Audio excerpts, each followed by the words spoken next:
As President Donald Trump began his 12-day visit to Asia, it was clear that this would be a major event in his presidency.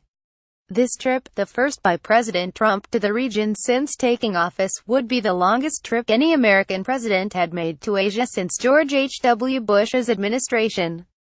It would include visits to key allies Japan, South Korea, and the Philippines, as well as Vietnam, a major player in the ongoing South China Sea disputes. It would also mark President Trump's first state visit to the People's Republic of China (PRC). The itinerary included not only opportunities for bilateral exchanges but also a host of major regional events, including the Asia-Pacific Economic Cooperation APEC Summit, the ASEAN Summit and the East Asia Summit (EAS). The president's focus on American economic concerns has aroused regional fears. Will the United States continue to support the trade arrangements that have sustained the economic growth that has brought unprecedented prosperity to over a quarter of the world's population? Uncertainty from Washington. Volatility in Asia. There is also a large amount of uncertainty that have been generated by some of the president's tweets and comments. Many wonder to what extent is the United States still committed politically to the region. Candidate Trump's comments about allowing South Korea and Japan to develop nuclear capabilities were interpreted by many as potentially signaling an imminent American withdrawal from the region. To what extent is the United States still committed economically to the region? Trump's rhetoric regarding an America First economic policy seems to have found a very narrow application in his decision to withdraw the United States from the Trans-Pacific Partnership (TPP) negotiations. Moreover, the administration's focus on trade deficits suggests a much more zero-sum view of trade in general. The political and economic uncertainties have been matched by the volatility of the regional security situation. In particular, the unpredictability of future American actions has added to concerns stoked by Pyongyang and Beijing's actions. North Korea, of course, has been grabbing headlines with its various nuclear and ballistic missile tests. Its nuclear program has clearly accelerated under Kim Jong-un.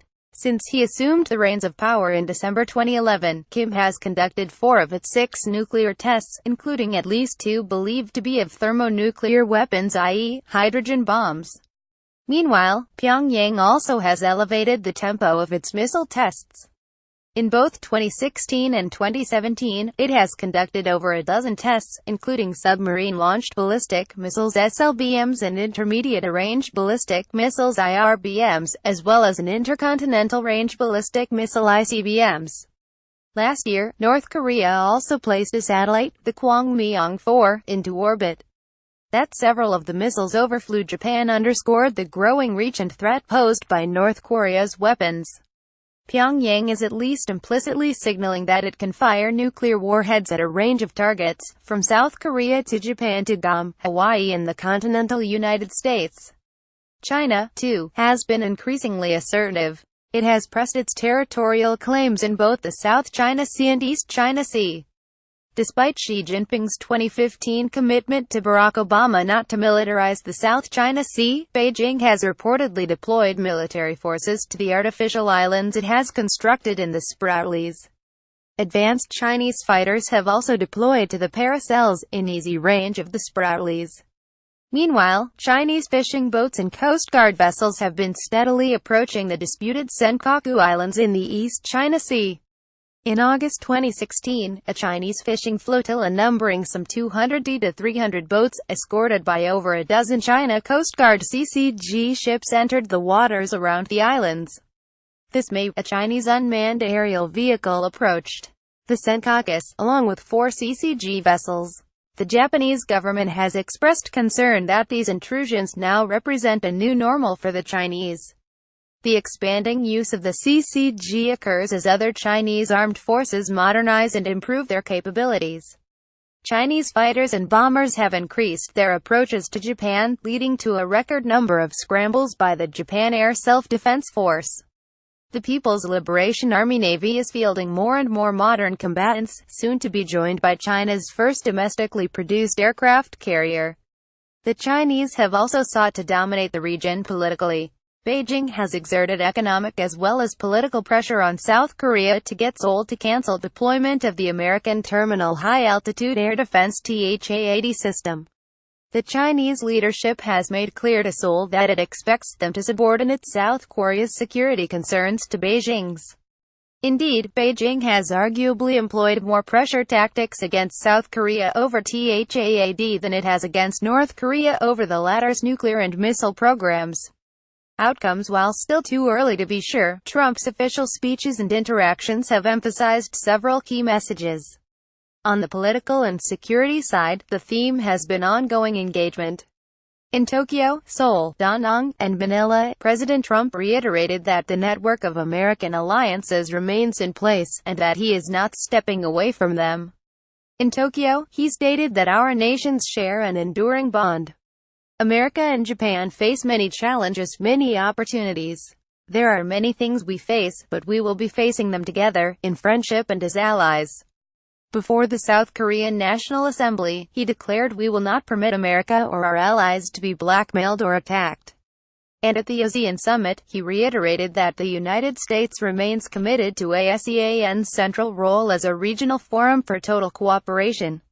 This diplomatic partnership advances the security and prosperity of the American people and the people of all Indo-Pacific nations. Even before the summit, the Trump administration took actions that support the message of continuing political and military presence. The U.S. Navy, for example, has conducted at least 4 freedom of navigation operations (FONOPs) in the South China Sea since President Trump took office. These were clear FONOPs, rather than the more limited innocent passage activities authorized by the previous administration. Indeed, the United States has undertaken as many FONOPs in the past 10 months since Trump took office as it had in the entire second Obama term. At the same time, a general skepticism for free trade permeates the Trump perspective, and this was also on display for much of the trip. In Japan, for example, President Trump noted that we want fair and open trade, but right now our trade with Japan is not fair and it's not open, but I know it will be, soon. Similarly, in South Korea, he questioned the fairness of the U.S.-South Korea Free Trade Agreement, commonly referred to as KORUS. In his APEC speech, he specifically emphasized that he would be open to pursuing bilateral trade agreements, while reiterating his skepticism towards multilateral agreements. His comments about what an America First economic and trade policy would entail leave room for questioning exactly what such agreements might look like. Impact of the trip. The trip will provide fodder for all perspectives on the Trump administration. Thus far, much of the discussion has turned on relatively minor details, from how he fed koi in Japan to his decision to skip the East Asia Summit plenary. But this may be because, at this point, it appears that little new ground was broken. No major agreements were signed, no major changes in relationships were signaled. In some ways, this should be reassuring. For all the president has said about Asia over the last several months, few actual changes appear forthcoming. On the economic front, the president made clear that there would be new, albeit tougher, negotiations, rather than open abrogation of existing trade agreements. Whether any of our friends in the region will sign up to such negotiations, colored as they are by contention over NAFTA and KORUS, remains to be seen. What is most unclear is whether anything substantial arose in President Trump's conversations with Xi Jinping and Vladimir Putin. The Chinese had talked about deliverables emerging from the president's first state visit to China. If no actual agreements were reached, then Beijing is likely to be disappointed. On the other hand, they had described the visits as a state visit plus, involving arrangements that could show the personal relationship between the two presidents, and the places will be typical areas that can help the U.S. president have a better understanding of Chinese history and culture. If the intent was to flatter President Trump, expose him to more than the usual state dinners and formal meetings, and help forge a relationship between Xi and Trump, the Chinese may have succeeded. Nonetheless, despite the reporting on Trump's sarcastic comment about not blaming China, it was clear that the president is not especially well disposed towards Beijing. In his remarks in both Beijing and Da Nang, Trump made clear that various Chinese behavior, from lack of respect for intellectual property to limiting access to foreign competitors, violated his sense of fair trade. Similarly, while the president talked about expecting help from China on North Korea, Beijing appeared to adhere to its standard formulation of calling for a peaceful resolution. If the PRC did not forge a new type of great power relations, the United States did not get appreciable change on North Korea. What is most likely to emerge from this first presidential visit to Asia, then, is some reassurance for the region that tectonic upheavals in the American approach are unlikely. The worst possibilities, those of a United States pursuing both strategic and economic isolationist policies, were not affirmed. Nonetheless, there is a very different leadership approach and perspective now in place, one that demands visible reciprocity and will engage in much more obvious transactional relations. This piece originally appeared in the National Interest.